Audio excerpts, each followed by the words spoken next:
Hi, welcome to Subhan GK world. Today topic వచ్చేసి మనకు మగధ సామ్రాజ్యం. ఈ మగధ సామ్రాజ్యంలో మనకు షోడశ మహాజనపదాలు అనేటివి ఉంటాయి. ఓకే, సో ఏంటి అసలు క్రీస్తు పూర్వం 6వ శతాబ్దంలో రాజకీయంలో వచ్చిన పెను మార్పు ఇది. క్రీస్తు పూర్వం 6వ శతాబ్దంలో రాజకీయంలో వచ్చిన మార్పే ఏది?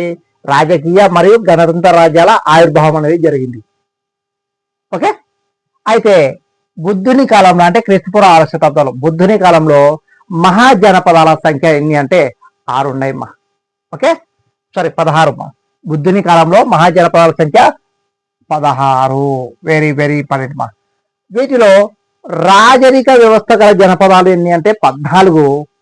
తర్వాత గణతంత్ర రాజ్య వ్యవస్థ గల జనపదాలు ఏంటి? 2.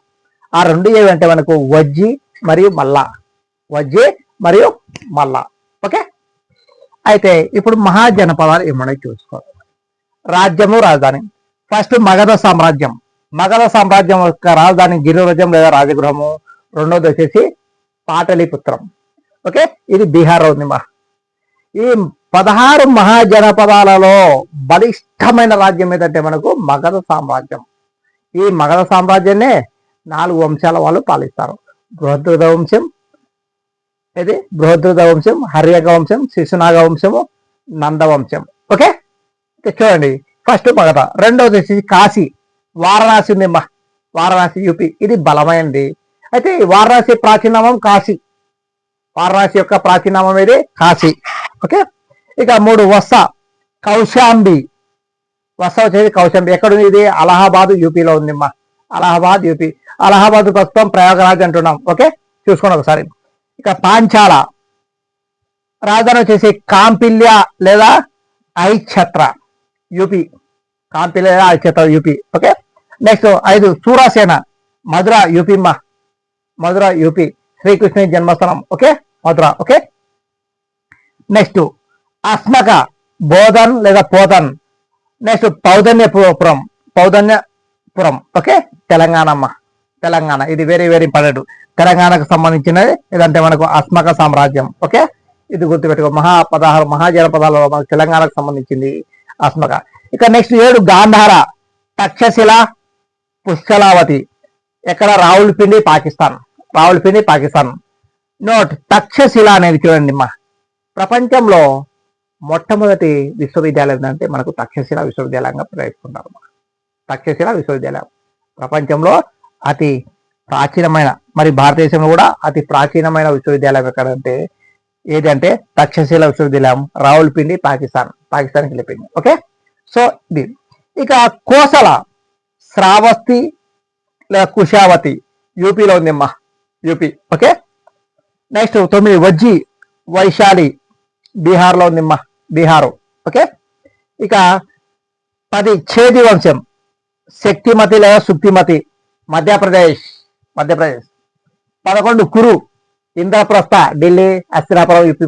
ఇంద్రప్రస్థ, అస్తినాపురం ఢిల్లీలో ఉంది మనకు. ఓకే, ఇక 12 అవంతి, ఉజ్జయిని, మధ్యప్రదేశ్.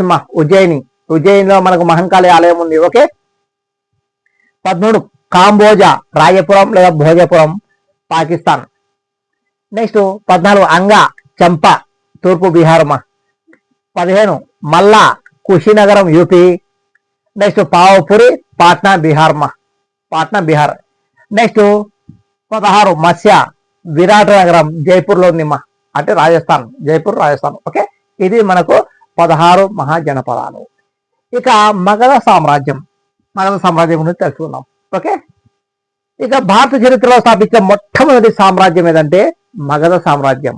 బలమైన సామ్రాజ్యం. 16 మహాజనపదాలలో బలిష్టమైన సామ్రాజ్యం ఏంటంటే మనకు మగధ సామ్రాజ్యం.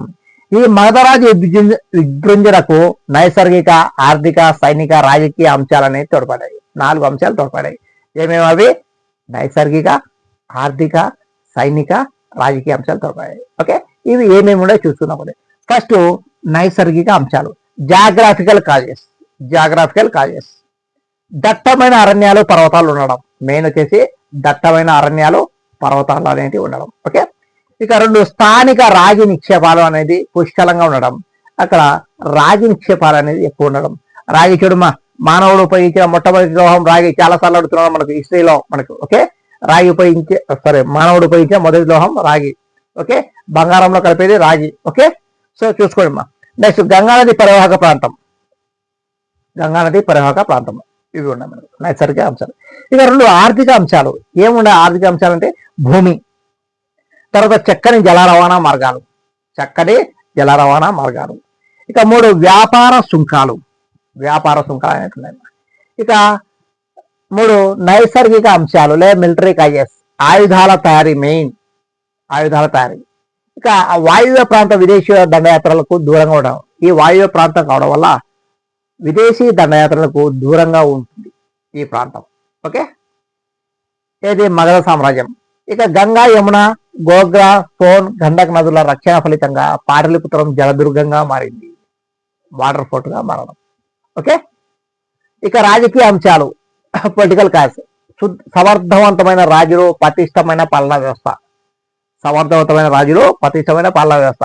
ఇక దౌత్య సంబంధాలు. ఓకే, ఇవి మనకు పొలిటికల్ కాజెస్. ఓకే, ఇవి మనకు మగధ సామ్రాజ్యానికి సంబంధించింది.